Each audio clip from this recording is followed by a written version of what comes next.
concret. Regardez ces chiffres pour bien comprendre l'enjeu. En un peu plus de 10 ans, c'est-à-dire quasiment depuis l'adoption de l'euro, la production de l'industrie française a baissé de 11%. Nous ne sommes pas les seuls. En Italie, c'est 16%. Mais regardez la dernière ligne. L'Allemagne, elle, a augmenté sa production industrielle de 33%. Alors voici donc un exemple très précis de ces investissements. Ils vont permettre d'installer une hydrolienne géante qui exploite l'énergie des marées et qui permettra d'alimenter l'île d'Ouessant tout entière. Reportage Nicolas Châteauneuf, Jean-François Monnier.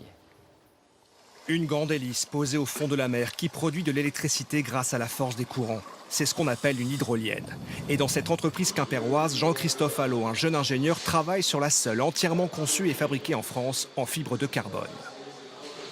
Donc là, on en est où de la fabrication? Coût du projet, 12 millions d'euros, dont 3,5 millions provenant des investissements d'avenir passés. Une fois assemblée, l'hydrolienne fera 10 mètres de diamètre et si tout se passe bien, elle sera immergée à l'automne prochain dans le puissant courant du Fromveur entre Molène et Ouessant. Elle produira de l'électricité pour 750 foyers.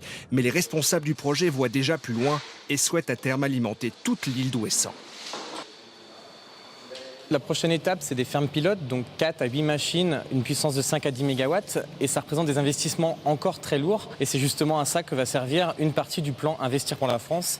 Créée il y a 4 ans, la PME emploie aujourd'hui 10 ingénieurs. Aucune banque n'a accepté de la financer. Pour l'instant, tout repose sur des appels d'offres publics. Les investissements d'avenir et des aides européennes. Son patron est sans cesse à la recherche d'argent pour boucler son budget. On cherche 2 millions d'euros aujourd'hui qui seront principalement utilisés donc à l'installation de cette machine en mer, donc dans le passage du Fromveur entre Ouessant et Molène.